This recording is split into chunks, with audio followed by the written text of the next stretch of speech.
Hey everyone, and welcome back to the Deep Dive, brought to you by the OtisWho Network. You know, sometimes a news story just grabs you and won't let go, and we're diving into one of those today. Absolutely. It's a viral TikTok about a black nurse named Humble Start and his experience on a flight where a passenger had a seizure. Yeah, this one really sparked a lot of conversation online, didn't it? It brings up so many important questions about implicit bias in healthcare. Exactly. So, to set the scene, Humble Start is a registered nurse, and he sees this passenger having a seizure. Naturally. Naturally, he jumps in to help. But And that's where things get interesting. that's where things get interesting. Yeah, he's met with resistance from the flight attendant. Like, they don't believe he's a nurse. Right. They're grilling him about his credentials, asking about his experience, basically making it difficult for him to help. And this is all happening while someone is having a medical emergency. And to make it even more striking, Humble Start contrasts his experience with something he witnessed at a professional event. Right. There was a white male doctor at this event. And when someone had a seizure, he simply said, "I'm a doctor," and everyone immediately backed off, no questions asked. It's such a contrast. It really is. And it makes you wonder, how much our assumptions about race and profession can really influence how we react in those crucial moments. It's fascinating, right? How quickly people just accept the word of someone who fits that stereotypical image of a medical professional. Right. We automatically associate authority and expertise with certain appearances, and when someone doesn't match those expectations, we see that wave of doubt.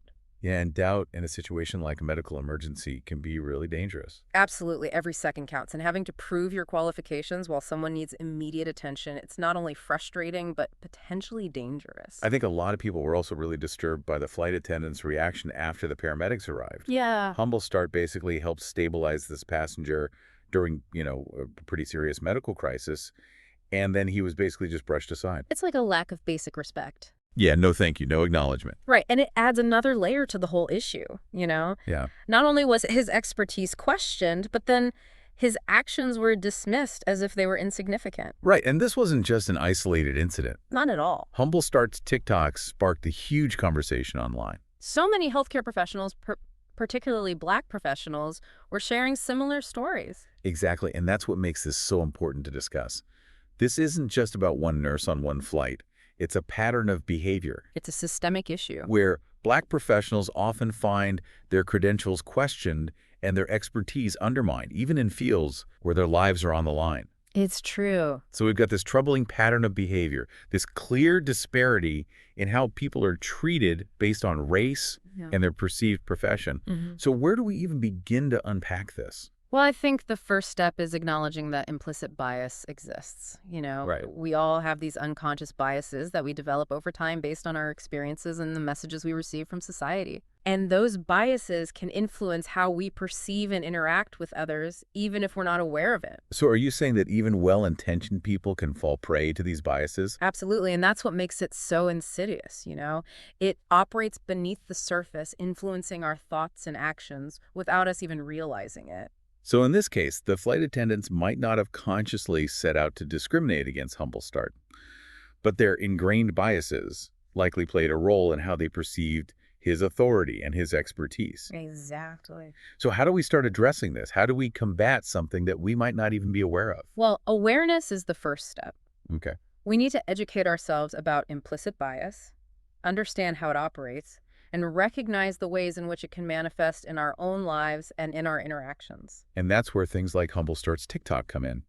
They shine a light on these issues and force us to confront them. Absolutely. Stories like his spark these important conversations and challenge us to examine our own biases and assumptions. I remember a comment from a flight attendant on the TikTok claiming that they question everyone's credentials during emergencies. No, really?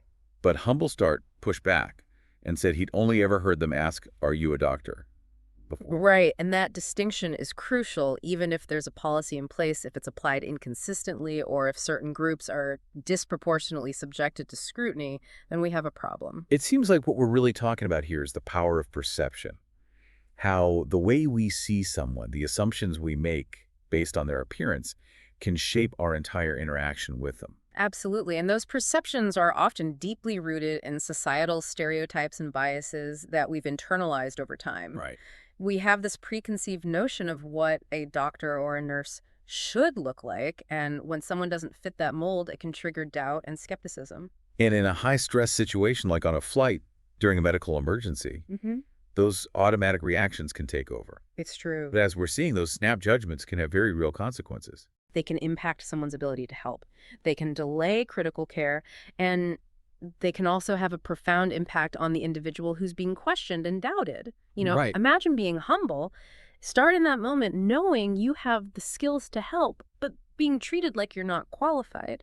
It must be incredibly frustrating Yeah. and demoralizing. It's almost like a double whammy. You're trying to do the right thing to help someone in need, and you're met with suspicion and disrespect. And it speaks to a larger issue of how we value and respect Black expertise, particularly in fields like healthcare.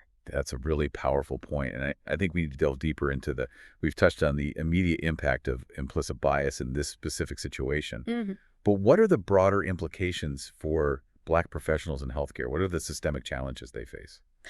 Well, I think one of the biggest challenges is underrepresentation of Black individuals in leadership positions within healthcare. Studies have shown time and time again that Black professionals are less likely to be promoted to those supervisory roles, those executive roles. Yeah, and I imagine that lack of representation at the top can have a ripple effect throughout the entire system. Absolutely. It can impact everything from patient care to policy decisions. Right. Think about it. When Black patients don't see Black physicians or nurses in those positions of authority, it can really erode trust in the healthcare system. Yeah, if you don't see anyone who looks like you in those positions of power, it's easy to feel like you're not being heard or that your concerns aren't being taken seriously. Exactly. And it's not just about representation at the top. It's about creating a more inclusive and equitable environment at all levels of healthcare. Right. It's about addressing implicit bias in hiring and promotion practices. It's about fostering mentorship opportunities for Black professionals and creating a culture where diversity is truly valued and celebrated. So it's not just about changing individual minds, it's about changing the systems themselves. Right. And those changes need to come from within, institutions, hospitals, clinics, medical schools.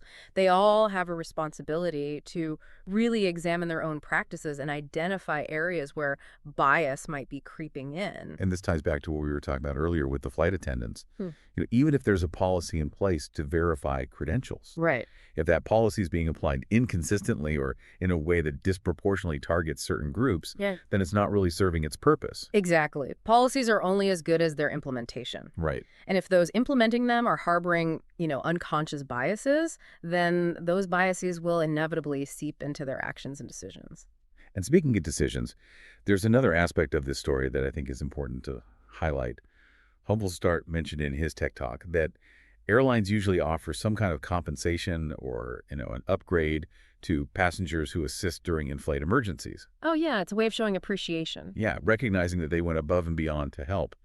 But in his case, it seems like that recognition was completely absent. He was basically just brushed aside after the paramedics arrived. It's almost like his actions were taken for granted, as if his expertise and his willingness to help were somehow expected. And that lack of acknowledgement on top of the initial questioning of his credentials, it sends a pretty clear message. Yeah, it says that his contributions weren't valued, Yeah. that his presence wasn't truly appreciated.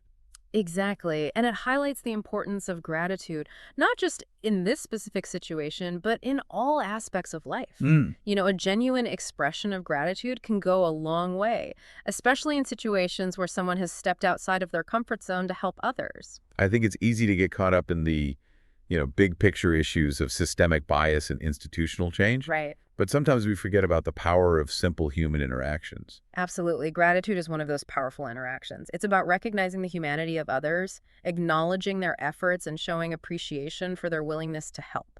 And it's something that we can all practice right. It doesn't require a policy change or a massive overhaul of the system.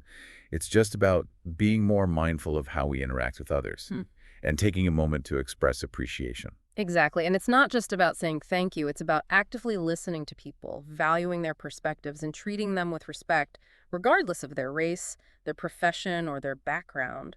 It's about creating a culture where everyone feels seen, heard, and appreciated. I love how you put that. It's about creating a sense of belonging. where everyone feels like they have something valuable to contribute. Well, this conversation has certainly given me a lot to think about. We've covered so much ground, from implicit bias and systemic inequalities to the power of perception and the importance of gratitude. Is there anything else you'd like to add before we wrap up this deep dive? I think it's important to remember that this conversation isn't just about Humble Start's experience. Right. It's about a much larger pattern of behavior that we see playing out in healthcare and in countless other industries. And it's not just about race. Either, implicit bias can manifest in so many ways, impacting people based on their gender, their sexual orientation, religion, disability, so many other factors. Absolutely. And while it can feel really overwhelming to think about tackling such deeply ingrained societal issues, it's important to remember that we all have a role to play in creating a more just and equitable world. So what can our listeners do? Where do we even begin to make a difference? Well, I think it starts with self-reflection. Mhm. Take some time to examine your own biases and assumptions. Are there any areas where you might be making judgments based on stereotypes or preconceived notions? That's a great point. It's easy to point fingers at others and talk about these big systemic issues, Right. but real change starts with looking inward. Exactly. We can't dismantle systems of oppression without first addressing the biases that exist within ourselves. Right. And once we've identified those areas, we need to challenge ourselves to think differently. So what does that look like in practice? It could be anything from seeking out diverse perspectives to reading books and articles by authors from different backgrounds. Right. It's about actively expanding your worldview and challenging your own comfort zones. And being more mindful of how we interact with other people. Absolutely. Paying attention to the assumptions we're making. Yep. And being willing to challenge those assumptions when necessary. Absolutely. And it's not always easy. It requires a certain level of vulnerability and a willingness to admit when we're wrong. Right. But it's essential if we want to create a more just and equitable society. Something you said earlier really stuck with me, that even small acts of allyship can make a big difference. Mm-hmm. I think sometimes people feel like they need to make these grand gestures or become, activists to combat injustice. Right. But it can really start with something as simple as speaking up when you see someone being treated unfairly. I couldn't agree more. Silence is complicity, as they say. Right. If we witness discrimination or prejudice and we don't say anything, we're essentially condoning it. It's like that famous quote, "The only thing necessary for the triumph of evil is for good men to do nothing." Exactly. And it doesn't have to be a confrontation. Right. Sometimes just a simple comment like, hey, that's not okay, or I think what you just said was hurtful, can be enough to disrupt the situation and let the person know that their behavior is not acceptable. And who knows, it might even make them think twice before repeating that behavior in the future. It's all about planting seeds of change, and sometimes those seeds take root in unexpected places. So to bring it all back to Humble Start's experience, what do you think is the key takeaway for our listeners? What's the one thing you want them to remember from this deep dive? I think the most important message is that we need to be more mindful of how we treat each other. Mm-hmm. We need to recognize that everyone deserves respect, regardless of their race, their profession, or any other factor. And that respect should extend to how we respond in moments of crisis. When someone steps up to help, our first instinct should be gratitude, not suspicion. Absolutely. We need to be willing to trust people's expertise, even if they don't fit our preconceived notions of what a doctor, a nurse, or any other professional should look like. And to circle back to what we were talking about earlier, we need to be willing to speak up when we see bias or discrimination happening, whether it's directed at us or at someone else. It's about creating a culture where everyone feels safe, valued, and empowered to use their skills and knowledge to make a positive difference in the world. Well said. This has been an incredibly thought-provoking conversation. Thank you so much for joining us today. It's been my pleasure. I always enjoy these deep dives with you. And to our listeners, we hope this conversation has inspired you to think critically about implicit bias and the role it plays in all of our lives. We all have a responsibility to challenge injustice and create a more equitable and inclusive society. Thanks for tuning in to The Deep Dive, brought to you by the OtisWho Network. We'll see you next time.